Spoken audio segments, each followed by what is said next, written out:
कहने को गायत्री परिवार, प्रज्ञा परिवार आदि नाम रखे गए हैं और उनकी सदस्यता का रजिस्टर तथा समयदान अंशदान का अनुबंध भी है, पर वास्तविकता दूसरी ही है जिसे हम सब भली भांति अनुभव करते हैं। वह है जन्म जन्मांतरों से संग्रहित आत्मीयता, जिसके पीछे जुड़ी हुई अनेकानेक गुदगुदी उत्पन्न करने वाली घटनाएं हमें स्मरण है।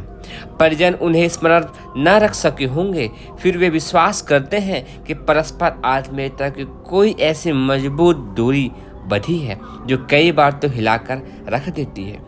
एक दूसरे के अधिक निकट आने, परस्पर कुछ अधिक कर गुजरने के लिए आतुर होते हैं। यह कल्पना नहीं, वास्तविकता है जिसकी दोनों पक्षों को निरंतर अथवा समय समय पर अनुभूति होती रहती है। यही तीसरा वर्ग है बालकों का। उनकी सहायता से मिशन का कुछ काम भी चला है, पर वह बात गौण है। प्रमुख प्रश्न एक ही है कि इन्हें हंसाता खिलता खिलाता देखने का आनंद कैसे मिले। अब तक भेंट, परामर्श, सत्संग, सानिध्य से भी इस भाव संवेदना की तुष्टि होती थी, पर अब तो नियत ने वह सुविधा भी हाथ से छीन ली। अब परस्पर भेंट मिलन का अध्याय समाप्त होता है। इसमें समय की कमी का कोई व्यवस्था संबंध कठिनाईकरण नहीं है। बात इतनी भर है कि इसमें सूक्ष्मीकरण में बाधा पड़ती है, चित्त भटकता है और जिस स्तर का दबाव अंतराल पर पड़ना चाहिए वह बिखर जाता है। फलता है उस लक्ष्य की पूर्ति में बाधा पड़ती है जिसके साथ समस्त मनुष्य समुदाय का भाग्य भविष्य जुड़ा हुआ है। अपने निज की मुक्ति, सिद्धि या स्वर्ग उत्कर्ष जैसा कारण रहा होता तो उसे आगे कभी के लिए टहलाया जा सकता था, पर समय तो ऐसा विकट है जो एक क्षण की भी छूट नहीं देता। ईमानदार सिपाही की तरह मोर्चा संभालने के अतिरिक्त और कोई विकल्प नहीं मिलता। इसलिए सूक्ष्मीकरण के संदर्भ में परिजनों को हम अपनी साधना हेतु एकाकी छोड़ देना चाहते हैं। बच्चों के प्रज्ञा परिजनों के संबंध में चलते चलाते हमारा इतना ही आश्वासन है कि वे यदि अपने भाव संवेदन क्षेत्रों को थोड़ा और परिष्कृत कर लें तो निकटता अब की अपेक्षा अधिक गहरी अनुभव करने लगेंगे।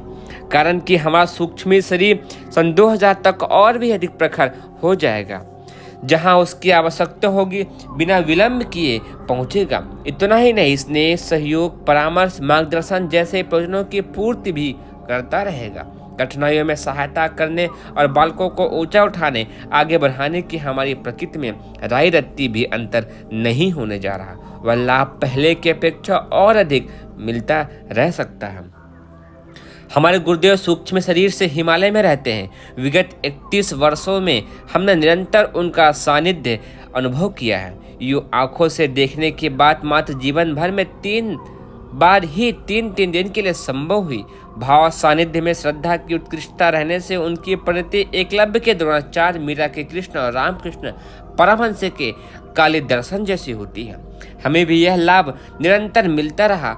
जो अपना भाव संवेदन बढ़ा सकेगा वह भविष्य में हमारी निकटता अपेक्षाकृत और भी अच्छी तरह अनुभव करते रहेंगे।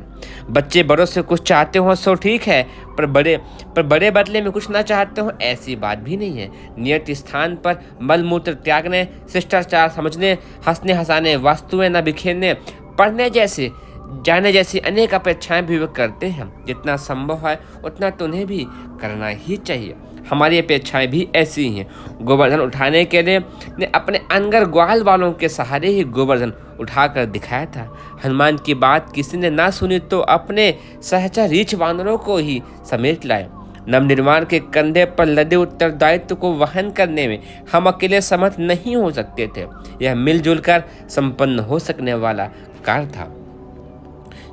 समझदारों में से कोई हाथ न लगा तो अपने इसी बाल परिवार को लेकर जुट पड़े और जो कुछ जितना संभव हो सका करते रहे। अब तक की प्रगति का यही सार संक्षेप है। बात अगले दिनों की आती है। हमें अपने बच्चों के लिए क्या करना चाहिए, इस कर्तव्य उत्तरदायित्व का सदा ध्यान रहा है और जब तक चेतना का अस्तित्व है उसका स्मरण भी बना ही रहेगा। इस संबंध में स्मरण दिलाने योग्य बात एक ही है, हमारी आकांक्षा और आवश्यकता को भुला न दिया जाए। समय निकट है, इसमें प्रत्येक परिजन का समयदान और अंशदान हमें चाहिए। जितना मिलता रहा है उससे भी अधिक मात्रा में, क्योंकि जो करना है उसके लिए तत्काल कदम उठाने हैं। सो भी बड़े कामों के लिए बड़े बड़े लोग चाहिए, बड़े साधन भी। हमारे परिवार का हर व्यक्ति बड़ा है, छोटेपन को तो उसने मुखौटा भर पहन रखा है। उतारने भर की देर है कि उसका असली चेहरा दृष्टिगोचर होगा। भीड़ों के समूह में पले सिंह सावक की कथा अपने प्रजा परिजनों में से प्रत्येक के ऊपर लागू होती है या हो सकती है। हमें हमारे मार्गदर्शक ने एक पल में क्षुद्रता का लबादा झटक कर महानता का परिधान पहना दिया। इस कायाकल्प में मात्र इतना ही हुआ था कि लोभ मोह के कीचड़ से उबरना पड़ा, जिसके परामर्शों आग्रहों की अपेक्षा करनी पड़ी, और आत्मा परमात्मा के संयुक्त निर्णय की सिरोधार करने का साहस जुटाना पड़ा। एकाकी चलने का आत्मविश्वास जागा और आदर्शों को भगवान मानकर कदम बढ़े। इसके बाद एकाकी न रहना पड़ा और न साधन ही। अपेक्षित स्थिति का न कभी आभास हुआ। सत्य का अवलंबन अपनाने भर की देर थी कि असत्य का कुहासा अनायास ही हटता चला गया। हमारा परिजनों से यही अनुरोध है कि हमारे जीवनचर्या को घटनाक्रम की दृष्टि से नहीं, वरन इस पर्यवेक्षण के दृष्टि से पढ़ा जाना चाहिए कि उसमें दैवीय अनुग्रह का अवतरण होने से साधना से सिद्धि वाला प्रसंग जुड़ा या फिर नहीं।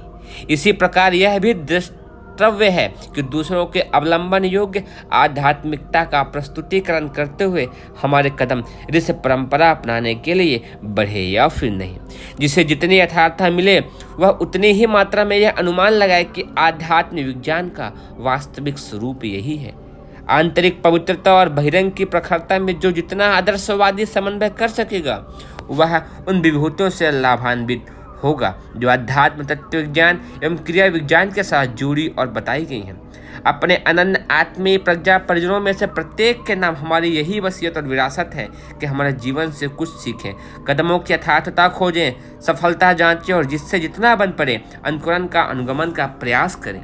यह नफे का सौदा है, घाटे का नहीं।